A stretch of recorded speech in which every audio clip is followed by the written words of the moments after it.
저는 의원님의 과거를 좀 묻겠습니다. 2012년 대선 막판에 문재인 후보에게 양보하고 사퇴를 했습니다. 그로부터 10년 후에 2022년 대선 또 막판에 윤석열 후보와 연합하면서 사퇴를 했습니다. 두 번 다 철수하셨습니다. 후회는 없으신지요? 또 하나 질문 연이어서 드리겠습니다. 그때 당시에 이재명 후보를 선택하지 않고 윤석열 후보를 끝내 선택을 하셨습니다. 그 이유가 궁금합니다. 제가 지난 13년간 정치를 하면서 10년 정도를 3당으로 있었습니다. 3당으로 했던 이유가 결국은 외부에서 충격을 가야지만이 우리나라 정치를 제대로 바꿀 수 있다는 그런 생각하에서 어렵지만 그 길을 계속 걸었던 겁니다. 3당으로 계속 그렇게 오랫동안 그 길을 걸었던 사람이 우리나라 정치사상 거의 유례를 찾기가 힘들다고 저와 친한 그 중견 언론인 분들께서 말씀을 하셨거든요.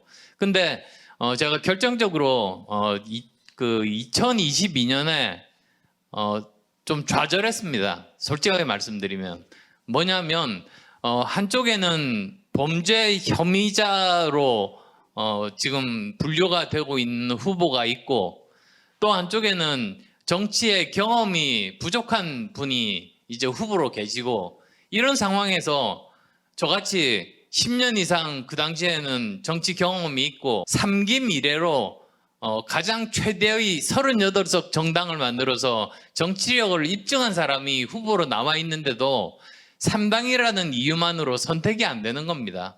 그래서 결국은 농부가 밭을 탓하겠습니까? 결국은 우리나라 선거제도 하에서는 3당이 이렇게 당선되는 것은 불가능하구나.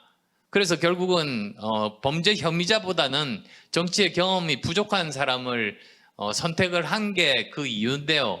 사실은 지금 와서 말씀드리지만 저도 그리고 또 그 당시에 선택했던 그 국민들도 3년 후에 이렇게 계엄을 하리라고는 정말 누구도 상상하지 못했을 겁니다.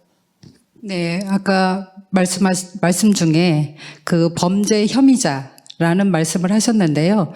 그러면 범죄 혐의라는 올가미를 씌운 거라고는 생각 한 번도 안 해보셨습니까? 예, 그 말이 왜 그러냐면 지금 4개의 범죄자입니다. 그리고 12개의 범죄 혐의자로서 5개의 재판을 받고 있습니다. 그래서 저는 법률적인 용어 그대로 말씀드릴 것뿐입니다. 사실 윤석열 후보 선택하신 게 굉장히 의외라고 이제 민주당 쪽에서는 얘기하는 분들이 많이 계시더라고요. 언론 보도로도 나왔는데 막판까지 안철수 후보님하고 이재명 후보하고 같이 단일화를 하고 싶었고 그런 얘기를 좀 하기도 하던데요. 혹시 그런 접촉 그때 있으셨었나요? 제가 이렇게 말씀드릴게요. 2011년 박원순 시장은 예외로 하더라도요. 왜 그러냐면 그 당시에는 제가 정치할 생각이 전혀 없었거든요. 그러니까 이제 일단 11년에 박원순 시장은 예외를 하더라도 12년에 문재인 후보 그 당시에 조건 없이 도왔습니다. 그리고 경비도 제가 다 부담했습니다. 전국을 다니면서 40여 회 가까운 그 지원 유세를 했죠. 근데 결국 돌아온 게 안 도와줘서 졌다. 그렇게 저한테 그냥 비난을 하고 프레임을 씌우는 겁니다. 어떻게 도움을 준 사람한테 그런 말을 할 수가 있겠습니까?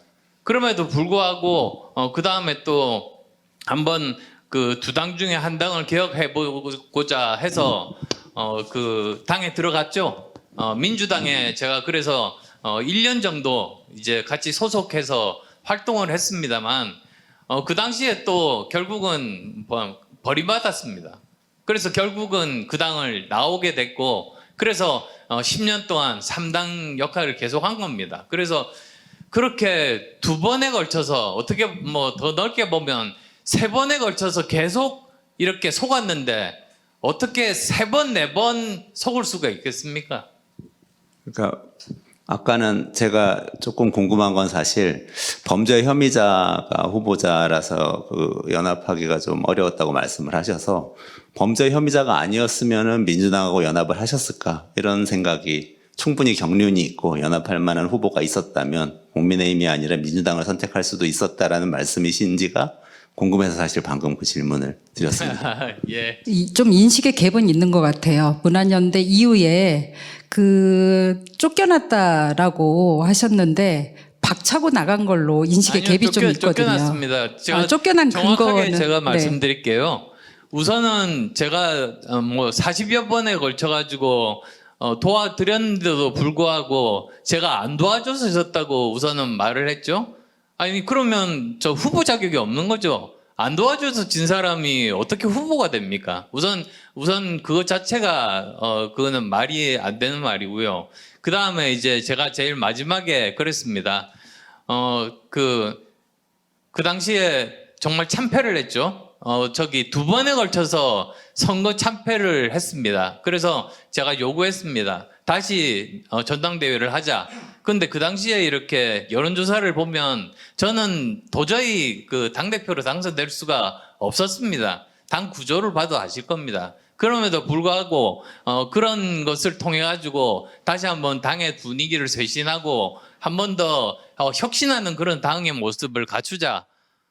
그렇게 말했는데도 거부했습니다. 그래서 제가 시한을 정하고 언제까지 저한테 연락을 주시면 저는 탈당하지 않고 당에 남아서 저 모든 노력을 다하겠다. 그랬는데 끝까지 답이 없었습니다. 그래서 기자회견 직전까지 제가 계속 이렇게 휴대폰을 보면서 연락 오기를 기다렸지만 결국은 답이 없어서 제가 했던 일은 결국은 그대로 그 선언문을 읽었던 그런 일을 할 수밖에 없었던 거죠. 요새 해주세요. 정치를 보면서 많은 분들이 품격이 너무 사라졌다. 옛날에는 뭐 구태 정치인이라고 하더라도 이렇게 사자성어를 써가면서 비판을 해도 고사성어로 비판을 하고 뭐 이렇게 했었는데 삼김시대 뭐 권위주의적인 시대라고는 하지만 그래도 그랬는데 요즘은 너무 이렇게 막 정치인들끼리 얘기를 할 때도 막 이야기를 한다는 얘기를 많이 하는데 안 의원님께는 처음에 정치 입문하실 때 많은 분들이 이게 새로운 사람이니까 좀 다르지 않을까 이런 기대를 많이 하셨던 것 같은데 최근에 정치에 대해서 스스로는 어떻게 평가하십니까? 저는 오히려 그 표현이 아마도 제 표현이 강하다. 저는 그 말씀을 하는 거라고 저는 받아들입니다.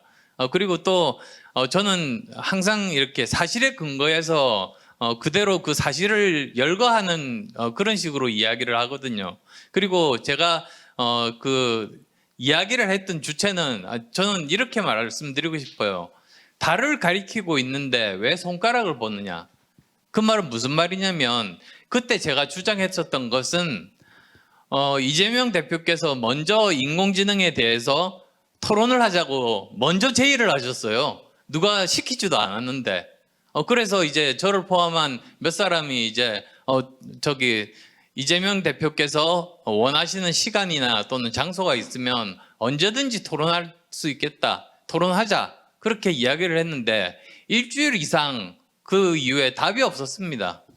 그러고 나서 6월 하라리 토론이 이제 진행이 됐는데요. 그래서 저는 사실은 지금도 여전히 그 답을 기다리고 있다. 그렇게 말씀드리죠.